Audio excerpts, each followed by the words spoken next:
Segunda-feira, 2 de fevereiro, e você confere no Jornal da Rede. Olha só, Trump decide processar um comediante por atacá-lo em uma cerimônia do Grammy. O caso do menino Breno, de apenas 4 anos, que sobreviveu a uma queda do 10º andar em Ribeirão Preto.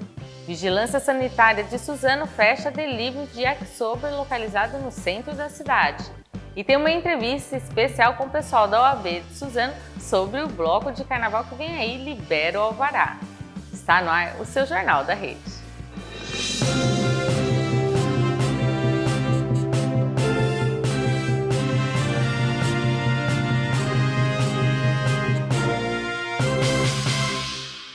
O presidente dos Estados Unidos, Donald Trump, usou hoje suas redes sociais para atacar a cerimônia do Grammy e ameaçar o apresentador Trevor Noah. A irritação do republicano foi motivada por uma piada que estava relacionada à ilha particular de Jeffrey Epstein. Trump negou veementemente qualquer visita à ilha e afirmou que vai acionar seus advogados para processar o comediante por difamação. Noah havia ironizado o interesse de Trump pela Groenlândia, dizendo que ele precisava de um novo destino, já que a ilha de Epstein não existia mais. A polêmica acontece no mesmo momento em que o Departamento de Justiça americano divulgou mais de 3 milhões de páginas sobre o caso. Os arquivos incluem fotos e citações a uma denúncia antiga de 1994 contra o presidente, que ele sempre negou. Além da troca de acusações, a noite do Grammy foi marcada por fortes protestos políticos. Diversos artistas utilizaram o palco para criticar a repressão do governo federal contra imigrantes e a atuação dos agentes de fronteira. Vamos vir já para o nosso país? Olha, a Polícia Civil do Distrito Federal prendeu preventivamente o piloto e empresário Pedro Turra, de 19 anos, após uma briga por causa de um chiclete que deixou um adolescente em estado gravíssimo. Isso mesmo, olha, o investigado, que já havia sido solto após pagar fiança, agora permanece detido devido ao seu histórico de comportamento violento. Durante as buscas na casa do piloto, os agentes apreenderam o soco inglês e uma faca esportiva, itens que, segundo o delegado, reforçam o perfil agressivo do jovem. Pedro Turra já é alvo de outras 3 investigações que incluem agressões em brigas de trânsito e coação de menores a consumir bebida alcoólica. A vítima, de 16 anos, segue em estado grave ali em coma induzido na UTI do Hospital Brasília e deve passar por uma traqueostomia nos próximos dias, gente. A família classificou a situação como uma clara injustiça e afirmou que a vida de todos parou desde o dia da agressão. O piloto foi desligado da temporada de 2026 da Fórmula Delta e deve ser transferido para o complexo de Papuda até essa terça. A defesa enxerga o caso como tentativa de homicídio, dada a diferença de força física e um conhecimento técnico de lutas marciais do agressor. E o caso do pequeno Breno, você já viu? Ele, de apenas 4 aninhos de idade, sobreviveu a uma queda do 10º andar em Ribeirão Preto e ele está sendo considerado um milagre pela família e pela equipe médica.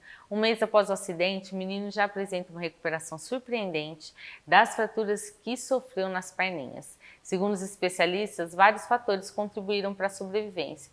Durante a queda de 30 metros, Breno bateu em uma janela aberta em um corrimão. A janela estava no 8º andar e ele bateu. Depois um corrimão que, nossa, as imagens mostram como o corrimão ficou amassado, mas isso acabou amortecendo o impacto e reduziu a velocidade da queda, que seria mais ou menos 85 km por hora.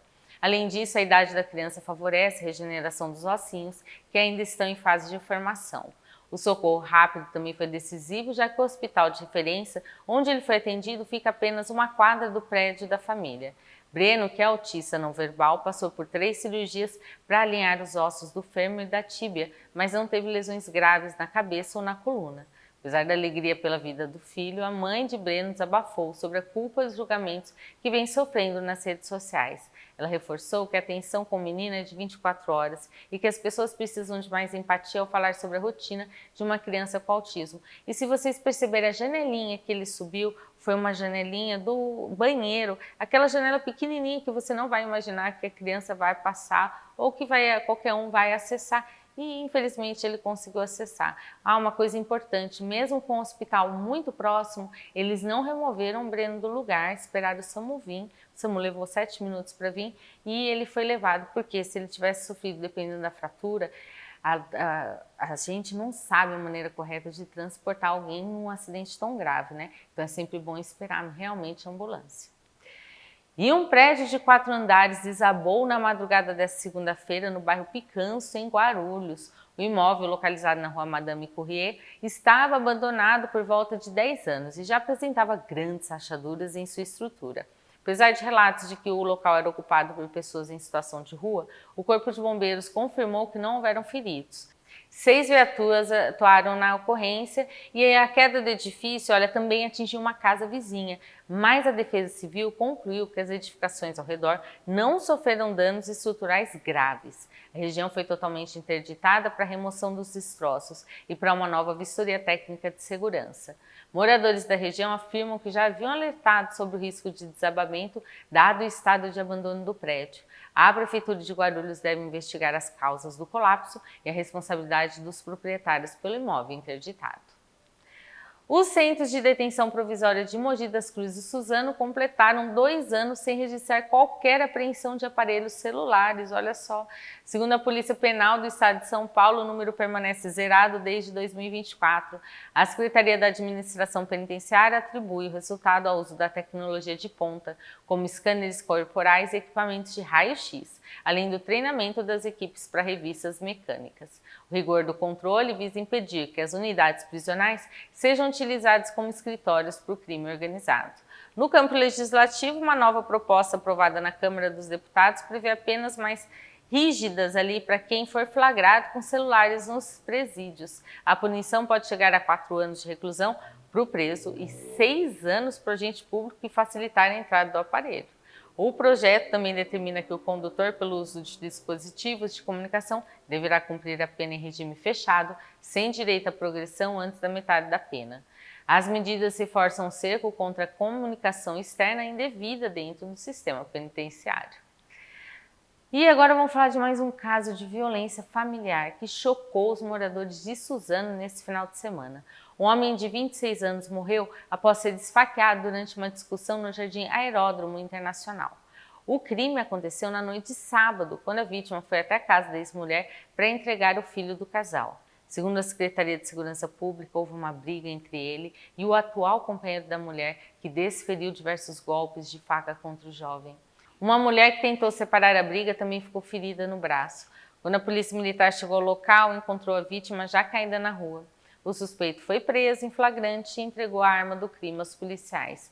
O caso foi registrado como homicídio qualificado por motivo fútil na Delegacia Central de Suzano.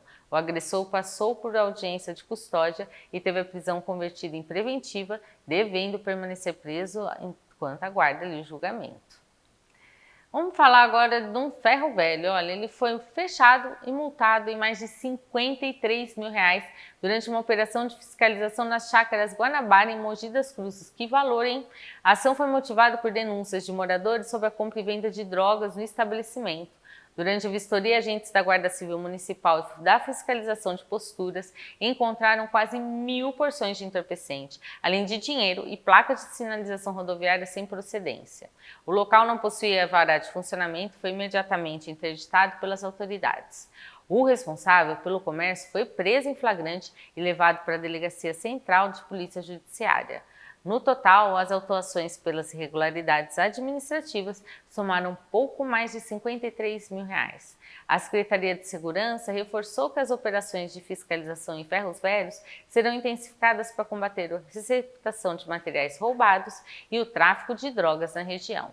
A população pode continuar ajudando com denúncias anônimas pelo telefone 153.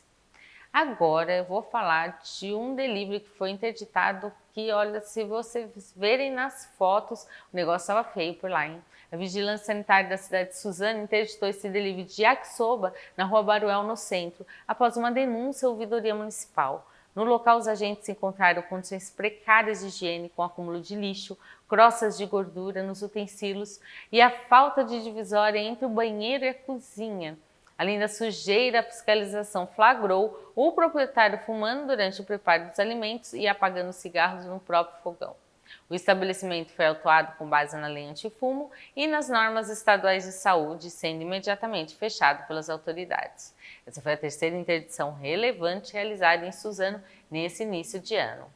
Em janeiro, a vigilância já havia fechado uma clínica terapêutica no distrito de Palmeiras por irregularidades em medicamentos e uma academia na Vila Figueira devido à infestação de pombos. A diretora da Vigilância Sanitária reforçou que as vistorias são essenciais para garantir a segurança dos consumidores e coibir práticas que coloquem a saúde pública em risco. O órgão orienta a população a continuar denunciando irregularidades pelo telefone 0800 774 2007. E no próximo bloco a gente vai falar sobre uma policlínica que vai acontecer aí na cidade de Guarulhos. Teve aí uma cobertura completa aí da Rede Alto Tietê. E ainda tem uma entrevista com o pessoal da OAB de Suzano sobre o carnaval que vem aí. Ó, o bloco libera o alvará. Tem tudo isso e muito mais. Já eu tô de volta.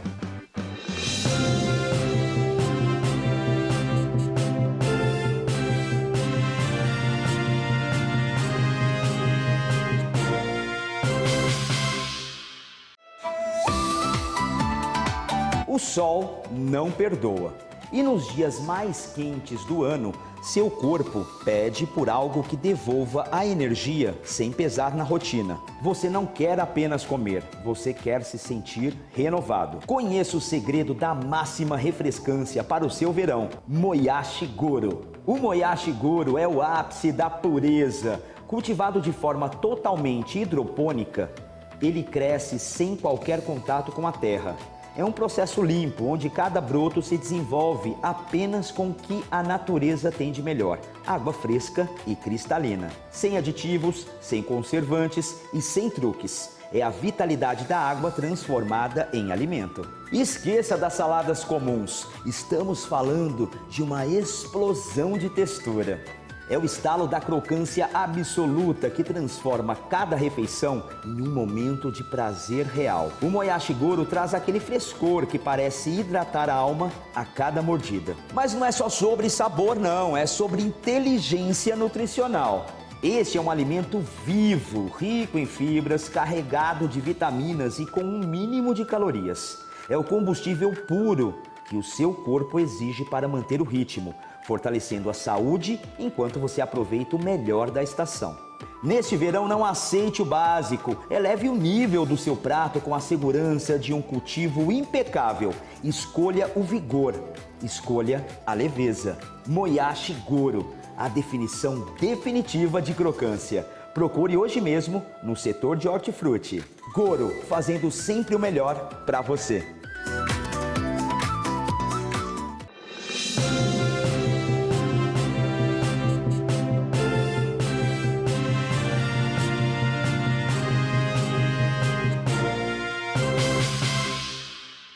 O ministro da Saúde, Alexandre Padilha, anunciou a construção de uma nova policlínica no Parque Secap, em Guarulhos. A unidade receberá um investimento federal de 30 milhões de reais por meio do novo PAC e promete beneficiar mais de 1 milhão de pessoas na região.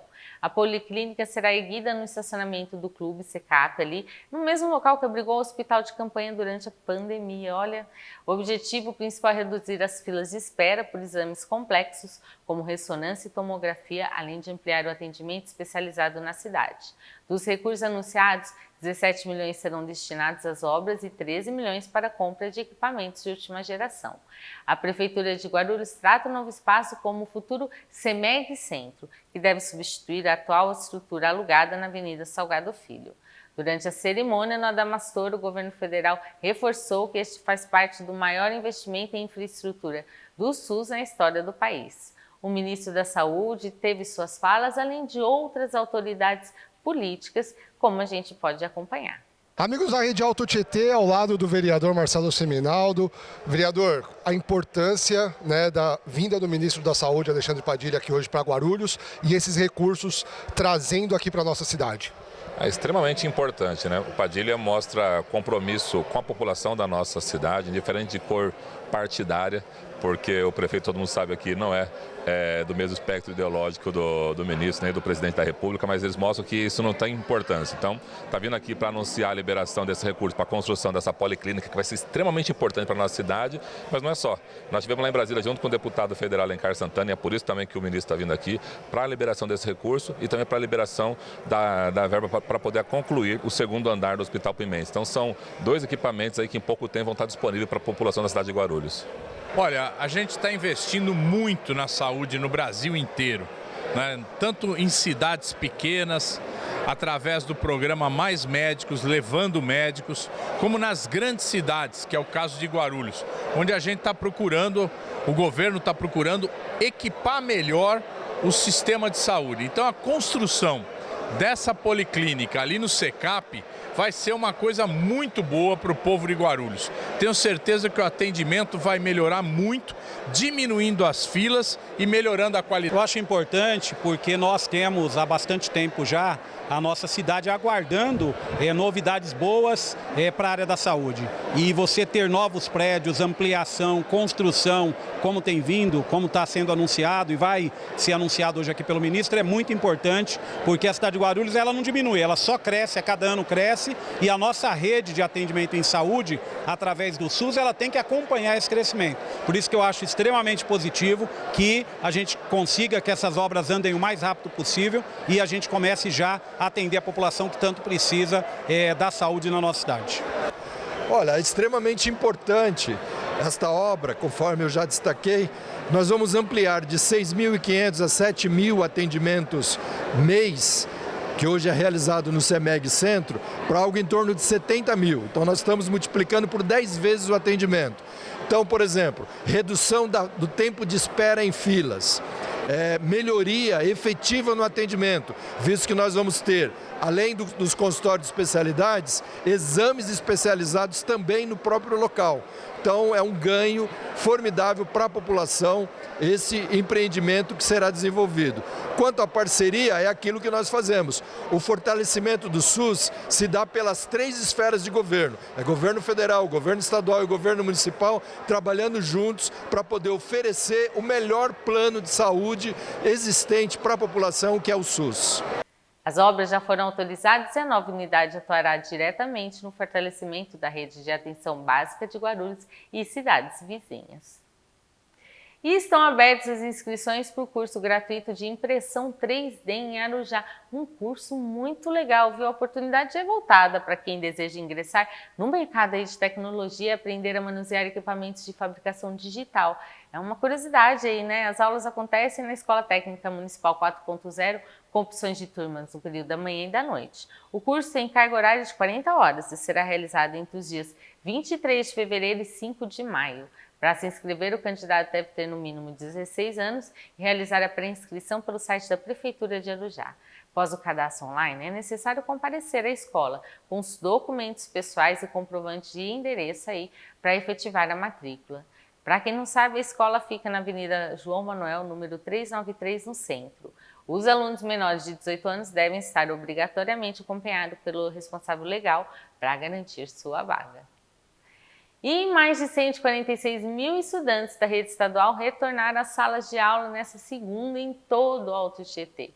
Volta às aulas movimenta 221 escolas nas 10 cidades da nossa região. Suzano lidera o ranking com o maior número de alunos, recebendo mais de 36 mil jovens nesse início de ano. Em seguida vem Itaquá com 35 mil.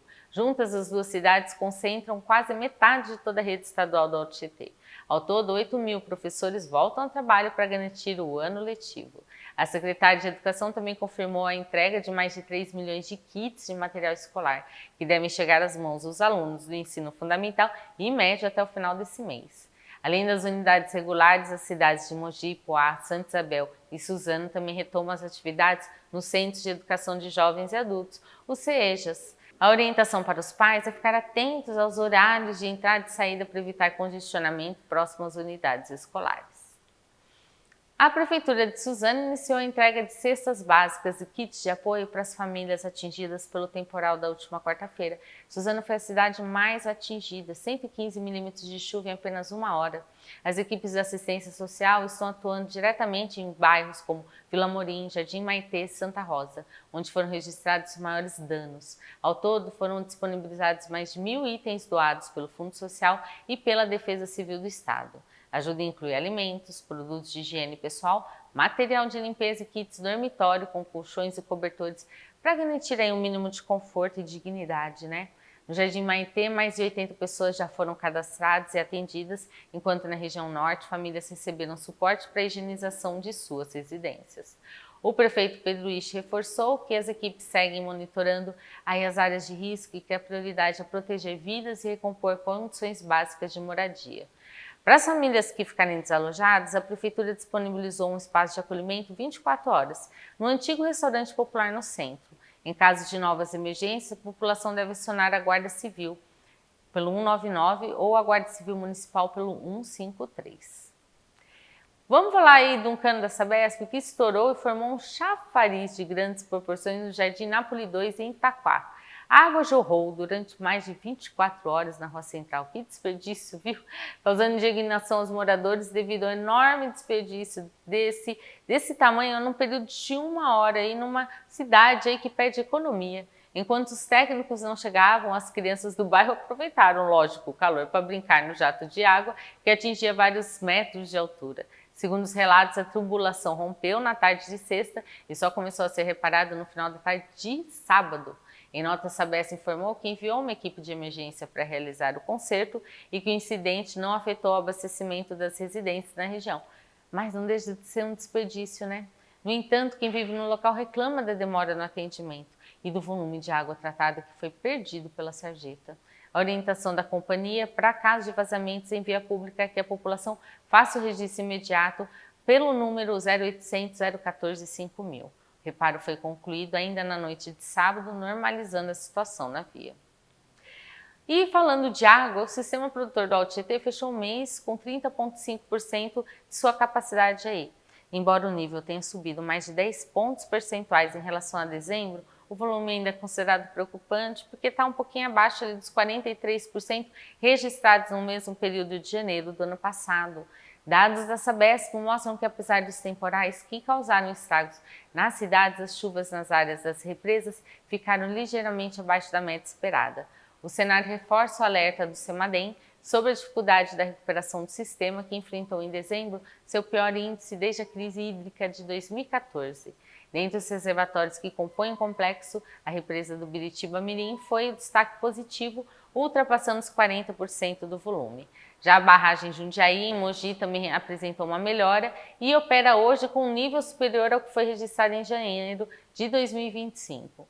Sabesp reforça que o uso consciente da água continua sendo fundamental, já que a recuperação dos 5 reservatórios depende das chuvas constantes e distribuídas nas cabeceiras dos rios. As 5 represas do sistema são responsáveis pelo abastecimento de mais de 4,5 milhões de pessoas na Grande São Paulo. A Defesa Civil do Estado de São Paulo emitiu um novo alerta para a possibilidade de chuva forte e tempestade entre hoje e terça. Então, presta atenção, o risco é motivado pela passagem de um sistema meteorológico que deve trazer descarga elétrica, rajada de vento e até queda de granizo em pontos isolados. A previsão indica que o maior volume de chuva deve se concentrar na terça, especialmente no oeste paulista. Para a região metropolitana da capital e do Alto Tietê, o risco é considerado médio, mas o Centro de Gerenciamento de Emergências já está de plantão 24 horas para monitorar a situação. As autoridades reforçam as orientações de segurança e que você evite atravessar vias alagadas e mantenha a distância de postes e estruturas metálicas durante os temporais. Em caso de rachaduras em paredes ou inclinação de árvores, em área da encosta, o imóvel deve ser abandonado imediatamente. O Gabinete da Crise de Estado já está mobilizado com todas as concessionárias de serviços públicos em alerta para eventuais quedas de energia ou obstruções de vias. Se você mora em área de risco, a recomendação é ficar atento aos avisos enviados pela Defesa Civil. Já que a gente está falando de tanto risco, você sabia que teve ciclone aqui na região? Cidade de Santa Isabel foi surpreendida no final da tarde, domingo, por um ciclone extratropical que causou rastro de destruição em apenas 15 minutinhos, gente. Fenômeno atípico, não foi indicado pelos radares e registrou rajadas de vento de 85 km por hora. Mais de 40 árvores e 11 postes de energia foram derrubados, deixando todo o município no escuro. Embora a energia já tenha sido restabelecida, o sistema de captação e tratamento de água foi afetado e a previsão é que o abastecimento seja normalizado ao longo dessa segunda-feira e em diante. A Prefeitura mobilizou uma força-tarefa com 5 equipes de infraestrutura que trabalharam durante toda a madrugada na desobstrução das vias. Apesar dos danos em telhados e casas e comércios, a Defesa Civil confirmou que não houveram vítimas em pontos de alagamento. As autoridades pedem que os moradores evitem áreas isoladas e não ultrapassem bloqueios sinalizados, já que as equipes ainda trabalham na remoção de destroços. Em caso de novas ocorrências, a população deve entrar em contato imediatamente com a Defesa Civil Municipal. Falando de tempo, de desastre, de um monte de coisa, vamos de previsão do tempo, né? Hoje o dia amanheceu nublado, com tempo ameno, à tarde as temperaturas se elevaram e tivemos chuva por toda a região. Vamos ver como fica o tempo para a sua terça. Em Suzano, amanhã tem previsão de chuva para o dia todo, com mínima de 19 graus e máxima de 27. Em Guarulhos, o cenário se mantém com mínima de 19 e máxima de 26 graus. E o Jornal da Rede está recebendo hoje o pessoal da OAB de Suzano, o presidente da OAB, o Fabrício. Tudo bem, Fabrício? Tudo bem, como vai? E a Cíntia, que cuida, é presidente aí da parte de eventos, né, da OAB, né, Cíntia? Sim. Isso. E eles vieram para falar do Carnaval. Já está chegando, 4ª edição do Bloco Libera o Alvará. É isso aí, 4ª edição do Bloco Libera o Alvará. Esse ano é uma edição muito especial. Por quê? Porque a OAB comemora 50 anos esse ano. O OAB de Suzano, 50 anos, 4ª edição do Bloco Libera o Alvará. E esse ano, Fabrício, olha, é um ano ali de comemorações dos 50 anos. Isso mesmo, 50 anos da OAB de Suzano. Então, esse bloco abre os eventos aqui, né, do nosso 50º aniversário. Então, são vários eventos ao longo do ano, começando então com essa tradicional festa do nosso bloco de carnaval. Tradicional porque, olha, vocês vieram aqui desde o começo para falar de todas as edições. Sempre acontece no Boteco Matias, sempre o nome ali, Bloco Libera o Alvará, pegou assim e o pessoal gosta muito da festa, né? É isso mesmo. Além disso, não é? A 4ª edição e esse evento desse ano contará com algumas atrações diferentes, com algumas surpresas. Então, é um convite para a advocacia, para os amigos da advocacia, né, para os familiares da advocacia, uma festa com uma conotação mais familiar, Sim, mais tradicional. Todos são muito bem-vindos. Cíntia, fala pra gente um pouquinho assim, mas como é que funciona? Compra o ingresso lá? Onde que vai ser? Explica, porque é tudo bem organizado, né? Os ingressos eles estão à venda pela OAB, né? E tem as informações no Instagram, nas redes sociais, Sim, né, em geral. E também por telefone, né? Caso alguém tenha alguma dúvida. Está sendo vendido a R$60. Um abadá bem legal, né? E esse ano ainda está bem mais bonito, né? Que os anos anteriores. Vai ser no dia 12 de fevereiro, no Boteco Matias, a partir das 19 horas. Isso, gente. 12 de fevereiro é a quinta-feira, abrindo ali as comemorações. Vai ser um horário bem legal, né? Que é às 19, não é muito tarde ali por ser na semana, mas a comemoração vai longe, né? Vai até as horas, Isso. na madrugada. E o Boteco Matias é o local que vocês fazem todo ano? Sim, tradicionalmente. Tradicionalmente. O grande destaque aí da banda vai ficar pelo Anderson Cici? Isso, Anderson Cici, e também tem A roda de samba. Roda de samba é da Vila e DJs, né? Olha aqui, então vai ter para todos os gostos, gente. Tem música antiga? Tem marchinha, vai Axé. Vai ter tudo. O pessoal vai aproveitar. E é o que você falou, né? É um carnaval gostoso e familiar, porque chama não só os advogados, mas os familiares, amigos, né? E é um momento de descontração, né? A advocacia é uma profissão pesada, intensa, abertura do ano, Então é um momento de descontração, por isso que a gente também proporciona tudo isso para a classe, para os amigos, para os familiares. Isso. Ó, tá passando no GC para o pessoal de casa, né? Onde que compra direitinho, telefone, WhatsApp, rede social. Sim. Se tiver alguma dúvida, quiser mandar mensagem pelo Instagram da OAB, pode? Sim, pode. Uhum. E, assim, essa marca dos 50 anos, começando para o Carnaval, é especial para vocês, né? Muito especial, né? O 50º aniversário da subseção, ou seja, 50 anos a OAB de Suzano atuando em prol aí da comunidade, da sociedade, e que muito nos orgulha fazer parte também dessa história. Isso. Então, olha, aproveitem. Tem ingresso disponível ainda? Tem muito ingresso disponível, apesar de estar vendendo assim muito, né? Muito Aproveitem. bem. Aproveitem, porque são limitados os abadás. Isso, aproveite para garantir seu abadá customizado, do jeito que quiser. Porque é o que foi falado, né? O que a Cíntia falou, o abadá esse ano tá bem bonito. Ó, um spoiler do abadá, gente. É meio uma referência a bodas de ouro da OAB. É isso aí. Né? Vai ficar bem Exatamente. legal. Então aproveite, quinta-feira, dia 12 de fevereiro, no Boteco Matias. Ingressos ainda tem disponíveis, mais limitados. Aproveitem para comprar aí. Curtam em família, né? É um ambiente gostoso para todo mundo se divertir. Isso. Exatamente. Isso. Mas olha, só falando assim, vocês vão vir aqui ao longo do ano para falar muito mais aí dos 50 anos da OAB, né? Com certeza. Com certeza. Isso. Eu quero agradecer muito a participação de vocês aqui no Obrigado. jornal. Obrigado, Vocês, Manu. a OAB de Suzano é parceira aqui da Rede Alto Tietê, então vocês são sempre bem-vindos. Muito obrigada. E eu vou estar lá no dia. Vou aproveitar Com certeza, bastante. queremos você. Todos convidados. Eu vou garantir meu abadá. Gente, ó, não esqueça. Comemoração de carnaval e sempre com consciência, né? Sim, Aproveitando ali de forma consciente, porque aí todo mundo se diverte. isso mesmo. E olha, já já seu Jornal da Rede está de volta com o Resenha na Rede. Até mais.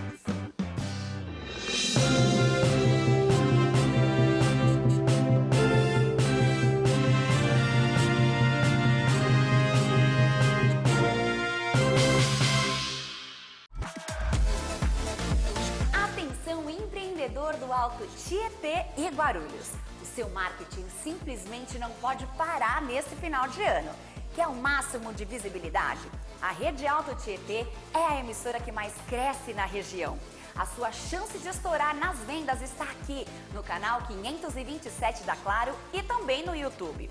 Chegando nas 12 cidades do Alto Tietê e em Guarulhos. E não é só uma propaganda rápida não, é visibilidade total. O seu comercial vai ao ar mais de 10 vezes por dia. Sim, 10! O pacote é incrível. Reserve agora o seu espaço nos próximos 3 meses. Natal, festas e também o início do ano novo. É tráfego de clientes garantido na TV pela Claro e também nas redes sociais. Não fique para trás, o seu sucesso é a nossa audiência. Anuncie na Rede Alto Tietê. Ligue e se informe. Vamos fechar esse ano no topo.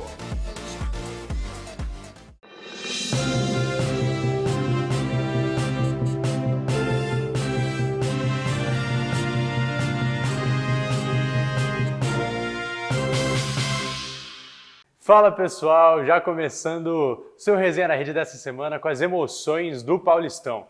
E olha só, a pressão deu lugar aos sorrisos no Morumbis. Na noite desse sábado, São Paulo fez uma atuação segura no clássico contra o Santos e venceu por 2-0, conseguindo assim um respiro no Campeonato Paulista. O tricolor se aproveitou da expulsão de Gabriel Menino ainda no primeiro tempo para controlar a partida e construir a vitória com naturalidade. Os gols saíram logo no início da segunda etapa, com Tapia e depois Luciano novamente marcando. Foi o segundo resultado positivo da equipe de forma seguida, já que na estreia do Campeonato Brasileiro tinha conseguido a vitória sobre o Flamengo, também no Morumbis, de virada. São Paulo agora consegue esse respiro em meio ao início de temporada bem conturbado dentro e fora de campo. Em Ribeirão Preto, deu Botafogo sob chuva, com campo pesado e jogo truncado contra o Palmeiras. Aquela equipe mista do Verdão não conseguiu segurar a Pantera, que venceu por 1-0 nessa sexta rodada do Paulistão. O gol da partida saiu no início do segundo tempo, com Leandro Maciel. Mesmo com a expulsão do zagueiro Vilar, o time da casa segurou o resultado e conquistou sua segunda vitória no estadual. Palmeiras, que começou com apenas Vitor Roque entre os titulares, lançou sua força máxima na etapa final, mas não conseguiu buscar o empate. É óbvio que o Vitor Roque não era o único titular ali, né? Mas o Palmeiras fez aquele misto, tentou dar um pouco daquele balanço, né? Balancear um pouco essa equipe, já que temos o Campeonato Paulista acontecendo juntamente com o Brasileirão, né? Então, uma rodada de Campeonato Paulista, outra de Brasileirão, e é o que a gente vai ver, mas daqui a pouquinho a gente fala disso, porque o Corinthians é super campeão do Brasil. Nesse domingo, no Mané Garrincha, a equipe de Dorival Júnior venceu o Flamengo por 2-0 e ficou com a Supercopa. Os gols foram marcados por Gabriel Paulista e Yuri Alberto. No primeiro tempo, o Flamengo teve mais posse de bola e encontrou dificuldades para criar chances claras. O Corinthians foi mais objetivo, postou nos contra-ataques e abriu o placar numa bola parada. Após o escanteio, Gabriel Paulista aproveitou o desvio de Gustavo Henrique e marcou. Ainda antes do intervalo, Memphis Depay quase ampliou, mas parou em grande defesa de Rossi. Ainda no fim da primeira etapa, Carrascal foi expulso após acertar uma cotovelada em Breno Bidon. E olha só, esse lance foi polêmico porque aconteceu a cotovelada na reta final do primeiro tempo. Mas a revisão do VAR ali, ela começou quando o juiz já tinha apitado o final da primeira etapa e se estendeu ao longo do intervalo. Na volta das equipes para o segundo tempo, aí sim, o juiz foi até o monitor, verificou ali que se tratava de uma agressão e aí aplicou o cartão vermelho para o jogador colombiano. O Flamengo então jogou o segundo tempo inteiro com um jogador a menos, expulsão polêmica, porém acertada. E mesmo com um a menos, o Flamengo voltou melhor no segundo tempo e criou boas chances. Pulgar acertou o travessão e Lucas Paquetá, em sua reestreia, perdeu uma oportunidade clara já nos acréscimos. Nos contra-ataques, o Corinthians seguiu perigoso e no último lance do jogo, Yuri Alberto fechou o placar e confirmou o título alvinegro com um golaço. E olha, um detalhe curioso, né? Interessante e curioso. Nos dias que antecederam o jogo, alguns jogadores do Corinthians sofreram com um quadro de virose e o próprio Yuri Alberto, autor do gol do título ali, comentou sobre o assunto depois do jogo e falou que ele foi um dos afetados, passou bastante mal nesses últimos dias, mas no dia da final conseguiu ir bem. E olha, saindo um pouco do script da final, vai ver que o Cássio teve o mesmo problema lá em Minas, porque para quem não viu uma cena que viralizou nesse domingo, o goleiro do Cruzeiro simplesmente saiu no meio do jogo contra o Betim e aparentemente foi ao banheiro, porque ele saiu, ficou 3 minutos fora, até o pessoal da comissão foi atrás e na volta do campo ali as câmeras flagraram ele volta rachando o bico, como o pessoal disse, e aí ficou mais uma das cenas curiosas do Brasileirão, que, né, mesmo que era o estadual, é o jogador de elite do Brasileirão e a gente segue aí. Então, o Cassião feliz ali com 1-0 do Cruzeiro sobre o Betim. E é claro, também fica um pouco daquela felicidade, porque é um dos grandes nomes da história do Corinthians e o Timão conseguiu conquistar esse bicampeonato da Supercopa do Brasil. Corinthians que venceu a competição contra o Flamengo lá em 91 e voltou a repetir o feito agora em 2026. Corinthians, então, iniciando a temporada como o primeiro time a gritar é campeão. E olha, nesse meio de semana teremos mais emoções do Paulistão e do Brasileirão acontecendo. Na quarta-feira, Santos e São Paulo voltam a se enfrentar, mas dessa vez no Brasileirão e na Vila Belmiro, partida que acontece às 8 da noite. Mais tarde, às 9h30, o Palmeiras recebe o Vitória pela mesma competição. E aí sim, na quinta-feira, quem entra em campo é o Corinthians, que enfrenta o Capivariano em partida adiada da 6ª rodada do Paulistão. O jogo acontece às 8h30 da noite na Neoquímica Arena. Vale ressaltar que essa partida era para ter acontecido nesse final de semana, mas aí, por conta da Supercopa Reis, Supercopa do Brasil, o Timão teve seu compromisso contra o Flamengo e aí adiou essa rodada do Paulistão e enfrenta o Capivariano em casa na quinta-feira. Agora é hora de mudar um pouco de esporte, porque o Suzano Vôlei está em quadra nesse momento. O jogo começou às 9 da noite, a equipe vem enfrentando o SESI Bauru pela Superliga. E para os amantes do basquete, o Mogi volta a jogar na próxima quinta-feira, dia 5, contra o Botafogo, lá no Rio de Janeiro, às 8h30 da noite. Então, na próxima edição do Resenha, já teremos mais resultados do Campeonato Brasileiro, do Paulistão, né, com o Corinthians, e aí sim, as novidades de Suzano Vôlei e Mogi Basquete que voltam a entrar em quadra depois de um tempo aí, né, longe da ação nessa temporada. É isso, pessoal. O seu Resenha na Rede vai ficando por aqui e nós nos encontramos novamente na sexta, para aí sim falar de tudo que aconteceu no esporte nessa semana e passar também o panorama do final de semana que promete emoções por aí. Até mais!